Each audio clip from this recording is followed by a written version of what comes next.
What's up, guys? George T from the wagon. This week we're going to be starting our big project for a gentleman named Russell Ritchie in Scotland, who's coming out to one crazy weekend, by the way. This is a 65 Convertible Ghia that we're going to build to replicate in the early 80s UK car. I'll show you some pictures of that right now.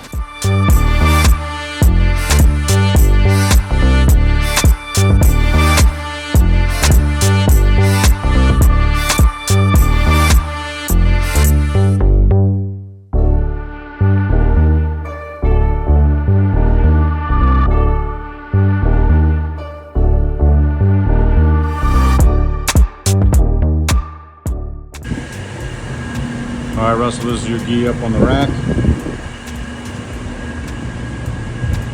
Everything on it is pretty much rusty.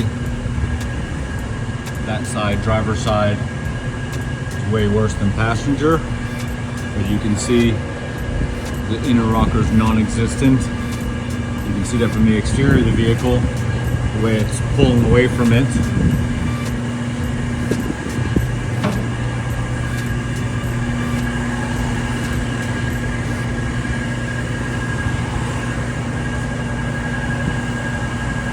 She ran to get in here, so it is a runner, kind of, sort of. And obviously it shifts and everything. So you got to let me know what you need done, and we need a decent time frame to get it done. I'm a very busy man over here, brother. Today is day one of Russell Ritchie retro rebuild that we're doing on this. We got a new center beam coming with adjusters in it, hopefully 2-inch narrowed. We're putting wide 5s on it. We're getting the brakes refurbished. We're just gonna do a cleaning and fix what needs to be replaced. We got another gearbox coming for this dude, and we got a motor coming. It's a 65 Convertible Ghia, purchased in America. It's pretty rough. Look at that. Hey now. But Russell's from Scotland. He's used to that. He ain't scared of rust. This thing will be seen at one crazy weekend. And then once one crazy weekend is done, it will be going to Scotland for an actual full restoration pan off. We're going to drop the front end. We're going to be pulling the tank out. So we got our green stopper on the fuel line. We've got our column marked with the pink Sharpie on it. Top and bottom, know that that's the way they index back together, because we're going to be disconnecting the coupler. We're going to be disconnecting the inner and outer tie rods, disconnecting the brake lines on both sides, and taking, obviously we'll have to pull the wheels off at that time, but we're going to drop the beam as a whole. So we also have to pull the tank in order to do our 2 upper mounts there.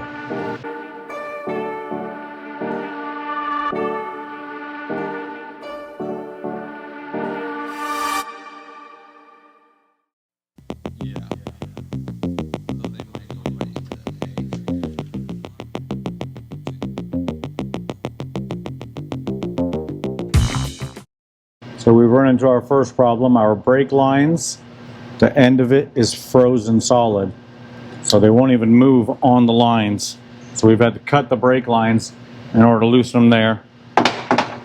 This is foretelling of our future on this car, as rusty as it is. We've been going around for the last couple of weeks and spraying coil on everything we've been meaning to disconnect. I did not do the brake lines. It's an oversight on my part, but hopefully the rest of it goes a little bit better than that, because we've been spraying all this hardware for weeks now. But we shall see. It's not a good sign. This car is super rusty, and for your brake lines to be rusted frozen, that's pretty nuts. In order to access the 2 top body to beam bolts, we're going to be pulling the gas tank. It also makes it a lot easier to access our tie rods, the steering dampener, and anything else like the coupler that needs to be disconnected, as opposed from doing it in a small cavity. We'll be doing it in this big open hole. So first things first, we've got the tank plugged off on the bottom. We're going to remove the hardware and then get this tank out of there.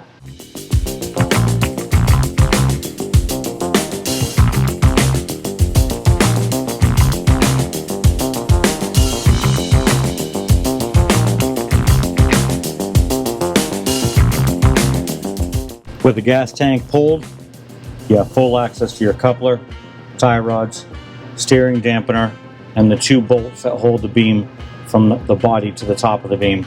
So this is what I'm talking about. These are frozen to the end. They won't rotate. So most likely we'll be replacing those hard brake lines. I'll start spraying this one with coil now, since that one's a much more difficult replacement. All right, let's get to it.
All right, we've got tie rods removed, steering box removed, both sides. We had to cut the brake lines to get those dudes off. I've got my top bolts off of the beam, and I've gone through and bent the tabs back and made sure that our four up here are loosening. I do not want to remove the front beam until I remove that engine, because otherwise they're going to be really rear heavy. So Ocean and I are going to drop this motor real quick. It was just a stalker, so hopefully it goes pretty quickly. First thing while we got up in there, I'm going to remove these two bottom 17s. We're going to make sure, like, I don't see a heater connected there. That one's not connected there. We will disconnect the tubing, and I've got the gas tank pulled, so we're going to pull the fuel line from here, and once we lower the car down, we'll disconnect the throttle cable on top. But while we got it down here, we're going to get these bottom bolts going. I think I'm going to drain the oil out of this motor first as well, instead of having it sit around my shop leaking.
Motor's on the ground. We're going to take these back tires off. Now that we have the motor out, I feel more comfortable to remove the front beam. It'll be more balanced. If we left the motor and trans in the back, there's a risk of this thing falling off the lift. So, order of operations, we're doing it anyways. So we lost our collar here. Looks like an OG one. Holy smokes. OG cheap one at that. We'll see when we take that dude off. Okay, we've got all the vents, all the flapping on this. That's not something you see too often in Las Vegas. I wonder if the thermostat works. Clean little stock motor, and it did run. It pulled this car in here on its own power. The transmission is still 6-volt. You see all the build out still exists on it. And it's pretty obvious it's a 6-volt flywheel because it's a 180 millimeter pressure plate on the back of it. But I have a new motor and new transmission coming for this that will be 12-volt. We're going to be putting new mounts in it, nose cone end. I believe I'm going to be doing a Berg mid mount on this. I'll see if Russell approves that. But we're going to be doing an old school generic drop. We are going to re-index the stock plates. No drop plates, no adjustables, no nothing. So I've been coming back here for the last month or so because this car's been here for a bit and just spraying all my hardware back here with Croyle. We're going to do one more round like that. I'm sure I'm going to have that same lovely experience with this where it's not going to come off. They're going to be rusted on there. We are spoiled rotten in Las Vegas, I'll tell you that much. We don't deal with rust like this. Beams on the ground. We are out 100% in the front. When we pulled the tank off, we got these uppers. And then you just remove these fronts. I'm glad we were thinking about it, and we spent the last month just coming back and spraying the inside of these with that Croyle. And these didn't hang up at all. They came right out. I'm now spraying these because I can guarantee I'm going to have to replace these.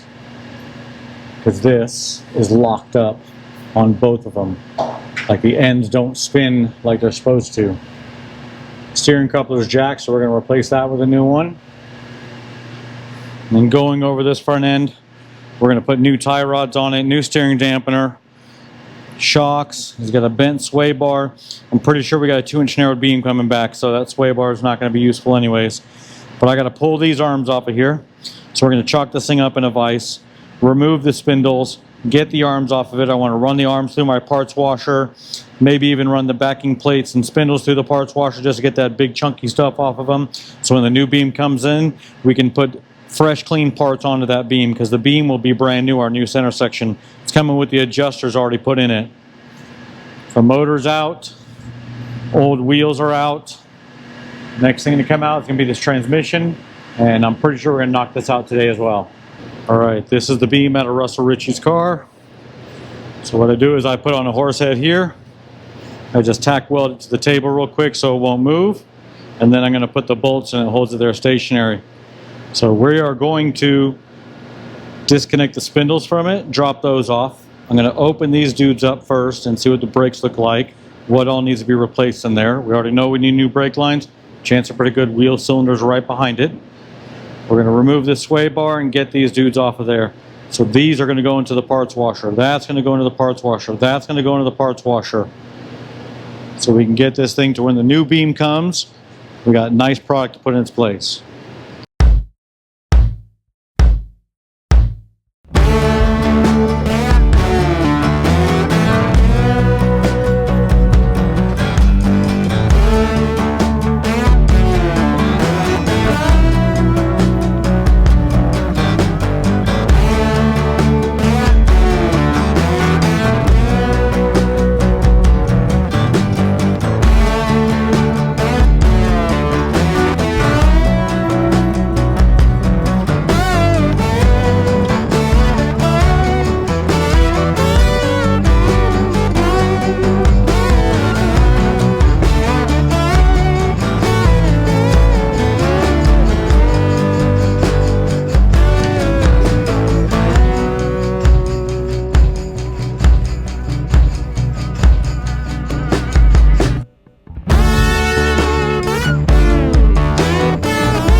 We got the spindles off,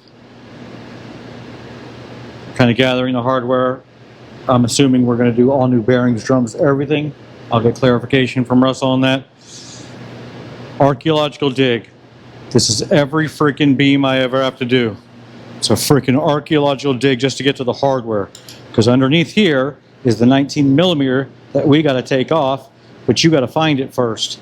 And then you have your Allen in the center, but you got to find it first. It's like people put more grease on the outside of a beam than the inside of a beam. So these are the next things that we're taking off of here. We're going to be loosening the jam nut, pull the grub screw out, and then this trailing arm will come out. We're going to run all these through the parts washer. This thing has Bilstein shocks on it, and they're actually still nice. God bless Bilsteins, man. I notice the difference in my bus when I put them on. You will too if you do. We're going to pop these wheel cylinders off, take the shoes off of this as well, and we're going to put everything else here in the parts washer. These drums are trash, so I'm going to put on my list that I want new drums, bearings, and everything for the front. And like, these are the old ball bearings. Let's catch up to the freaking 21st century, man. Let's do this.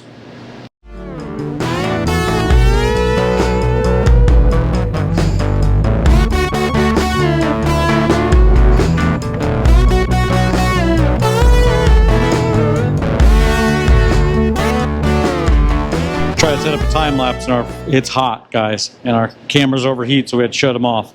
At least the time lapse one. Handheld one we don't use as often, so I'm pulling all my brake hardware off of this. We're going to put new stuff on this across the board. I see corrosion everywhere. There's like a freaking grease buildup from a leaking wheel seal in the past on that dude right there. So I'm going to press for brand new componentry everywhere. I'm getting everything stripped on these, even including those. They pull right out. And we're going to put this stuff in the parts washer. And I'm probably going to have Ocean just put a little clean setup of some roll cage chassis black or some epoxy black on these once we get them all done. Trailing arms, backing plates, steering box, tie rods. We got everything stacked up inside that dude to get as clean as possible. And then once it's clean, this is going to take a lot of the big stuff off of it. We can do detailed cleaning in the solvent tank, and then we'll get this stuff painted up. Parts out of the parts washer. I got Ocean hand scrubbing them here to get the big stuff off of them. We put them up there. Other items are already painted. We're going to blast these because they got so much paint on them. When the car was painted, all that overspray, eliminate all of it, make it all that roll cage chassis black. We've already taken our suspension apart here. You see I write down my degrees. We started at 16.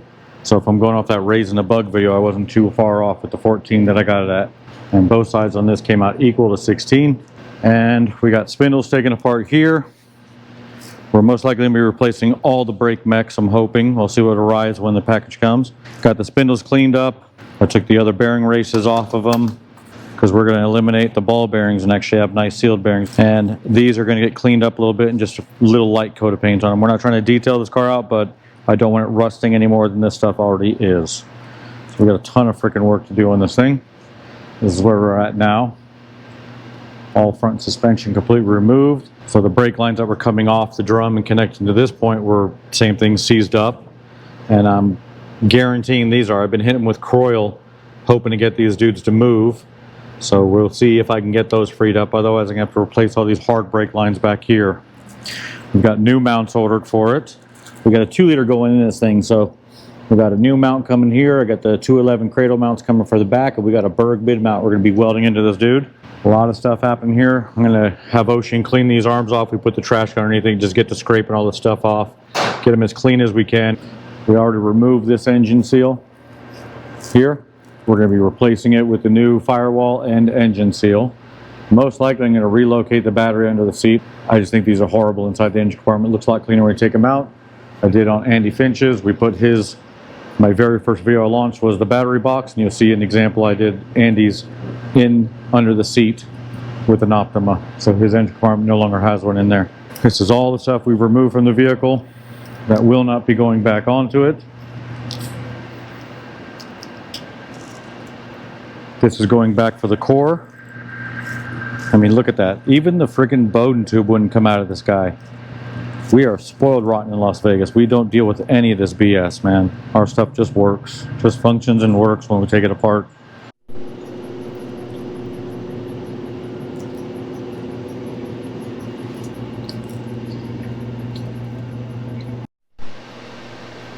These are all parts that Ocean has washed. Some of them we sandblasted. Those have been painted, washed and painted. This is all for Russell's Ghia.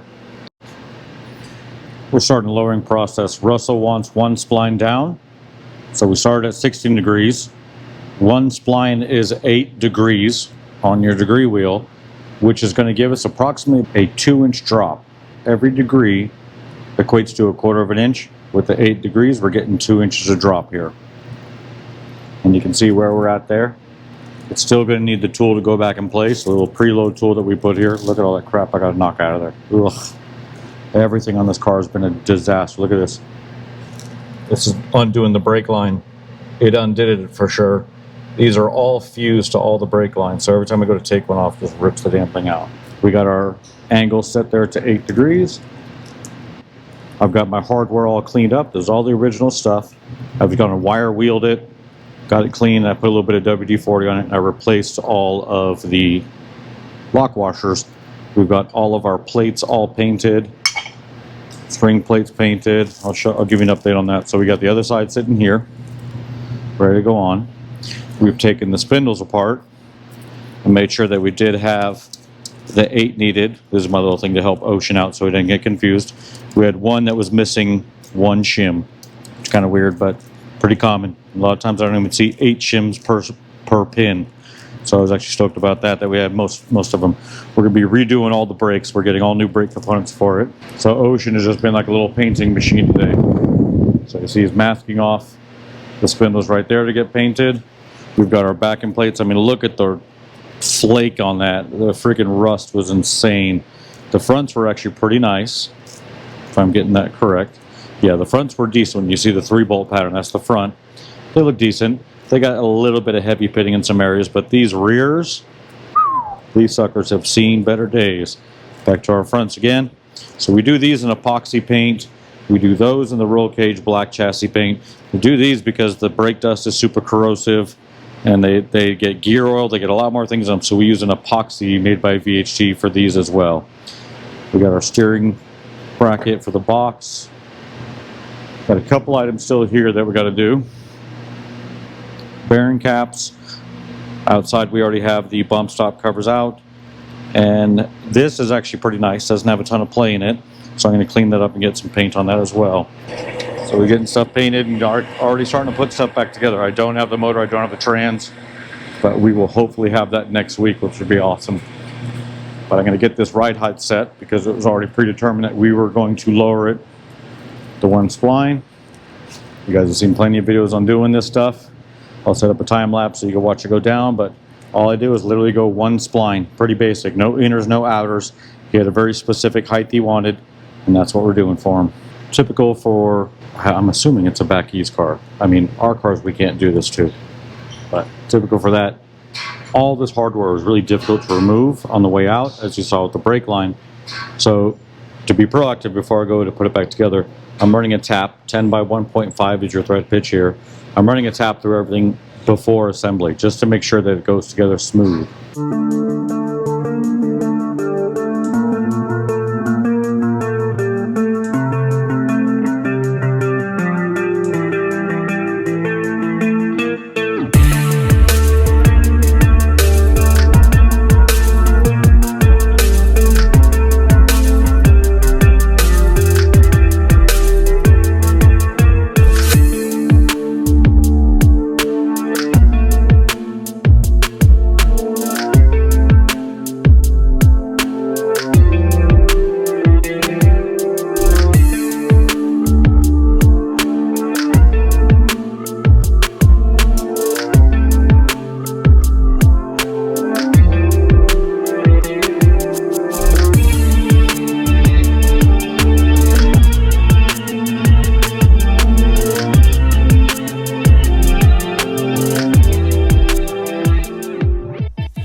There we go, 2 inches lower in the rear now.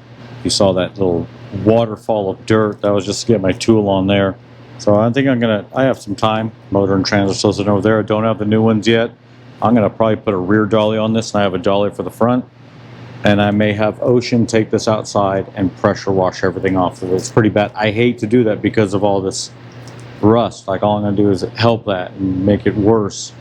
But I think we're hot enough in Vegas where we could spray this, come back with the air, maybe even spray some WD-40 in these areas just so it doesn't get any worse than it is. I mean, is that going to get any worse? I don't know what worse would be here. Like, if it just disintegrated, would it be worse? Just to make it a little nicer. You see this stuff up here, like how caked on it is everywhere inside that wheel well. Just get it kind of blasted off. We're definitely going to clean that yoke off. As you guys know, if I touched it, I want people to know I touched it.